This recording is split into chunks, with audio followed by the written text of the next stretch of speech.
So this is the video that we're talking about.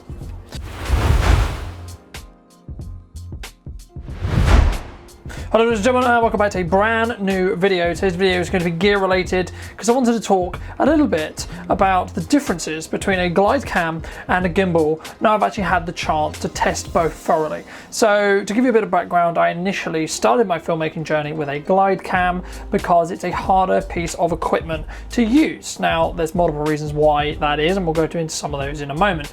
But the main reason why I think is because of the learning curve that it requires you to learn, right? You don't have any motors, so you are half of the stabilization, you are half of where that stabilization comes from, and you are really going to be the one that helps that stabilization happen. So, you know, we talk a lot about ninja walking and etc. And I think I would recommend anyone who is starting out in videography and is looking to create some content and wants to stabilize their footage to learn on a glide cam first before they move to a motorized gimbal, because in my opinion, a motorized gimbal, you can develop bad habits, which means that you're not going to be able to have the control or the understanding to be able to shoot handheld or be able to shoot on a gimbal or be able to shoot even on a glide cam and be able to get a good result. Now, something you need to appreciate and something you need to understand is there are different tools for different jobs, because a glide cam is more versatile in my opinion, and there's less likely things are going to go wrong. So for example, if it's tipping down with rain, I do not have an issue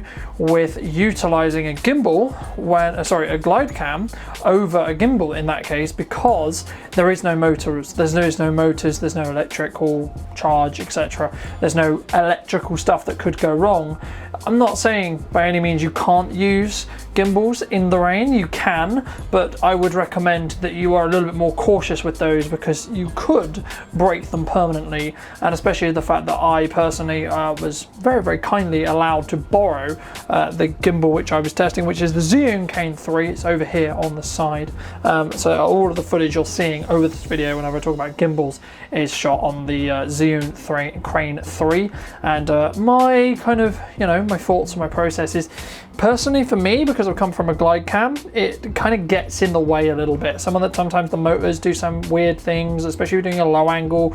Now that might be because it's not perfectly balanced, but also a lot of the time I want to feel the move and I want to be able to convey an emotion, which is why a motion or a moving camera kind of exists, and what kind of emotion are we telling, and how does that help tell that story. There are certain cases where I'd recommend that there's certain tools or certain things or certain environments where having a actual gimbal specifically is going to be better for you. So for example, if you're doing a hyperlapse where you're going down a street or going through the mall or etc, and you have to walk in a straight line, arguably I would say a gimbal is going to be better for you, because you are less likely to be able to hold the glide cam at a consistent height for that period of time, especially a long period of time, because even if your stamina is really high, it's going to be a lot harder for you to actually get that shot and then speed it up and for it to be really stable and really, really crispy, and then add frame blurring and or frame blending and etc like that as well. So it really just depends. That's what I mean by the tools specifically are different. And also the same I would say if you're filming a house or etc like that, then I would say actually that a gimbal is probably the better use there. But if you're also going to go from say handheld-esque, or you're going to go from your shoulder rig specifically look or etc, and then you want just that extra level of stabilization when you're maybe following it, or maybe you don't really know what you're going to need to shoot, arguably I would say having a glide cam over a gimbal is going to be better for you, because there's no batteries, there's not really much setup time once you've got it balanced, and you can sort of carry the camera on the glide cam as well, as long as you have a quick release plate that allows you to bounce some backwards and forwards between that. Also, as I say, there's those extra benefits of if you've trained on a glide cam, it will allow you to still walk with the Ninja Walk, so you'll do it kind of passively, which will in turn mean that your gimbal footage is going to be better. So overall, I would suggest that if you're going to start out, as I said earlier in this video, to start out on either handheld shooting and get a lot better, and we've done other videos talking about handheld shooting, and we're going to be doing more as well talking about handheld shooting, but a lot of the time when you do handheld shooting, you want to have as many points of contact with that camera as possible, so you can keep it as smooth as possible. And that's also the same is true with the gimbal, the same is true with the GlideCam. Whatever your piece of kit you're using, that is what you're looking to do. You're having as many points of contact as possible, and because of the form factor of that gimbal, in most cases it's further out in front of you, so it's more likely to be in a position where you're going to add in a little bit more jitter. And now personally for me, this can be counteracted with the motors, so it's a catch-22, but personally for me, I get more control, and I feel, and I'm prouder of the shot, but also I feel like I'm in a lot more control of the shot of where the camera's going to move when I shoot on a GlideCam specifically. Now, it's all personal preference, it's all, you know, specifically what you're looking to do, and we haven't even talked about the motion time-lapse capabilities of something like a Zhiyun King 3 or etc. as well.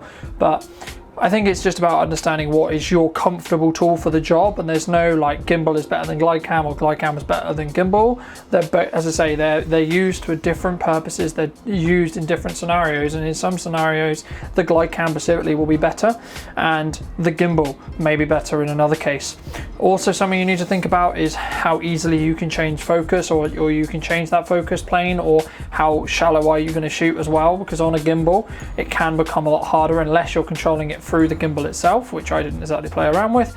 But on a GlideCam specifically, you can touch the camera still, rebalance, then take the shot, etc. So there is some other moving parts there. So these are just some things I would think about, and I would think about, you know, really fine-tuning your process to, you know, actually, to be honest, a lot of the time when we shoot content, it's very fast-paced and it's quite fast-moving. So we'll shoot it handheld deliberately because we're trying to be invisible. And the larger your rig as well, the larger and the more time you take and the more space you take up. So some of the time it's actually better to, and that's all the more reason why you should learn how to shoot.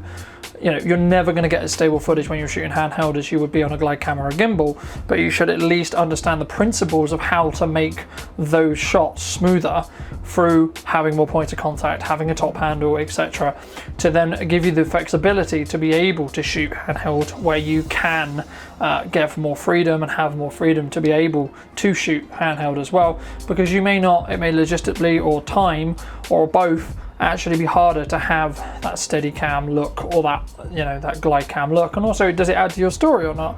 They are going to produce different looks. The look specifically created from a GlideCam is going to be very different to the look from a gimbal, for those who can see it, and it's not just going to be a smooth footage. One's going to feel a lot more robotic, one is going to feel like there's motors in the way, and the other one is going to be more closer to how we would work and how we would look at the world through our eyes, because it's going to add the similar level of stabilization from how our eyes, how our brain adds to our eyes when walking around.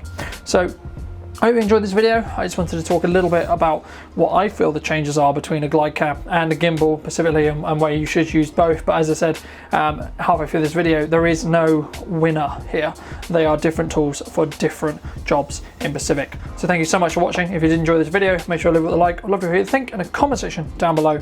And yeah, I'll see you very soon for some more content talking about business, filmmaking, filmmaking gear, and etc. like that. So if you did enjoy this video, as I say, make sure to be subscribed, and I'll see you very soon.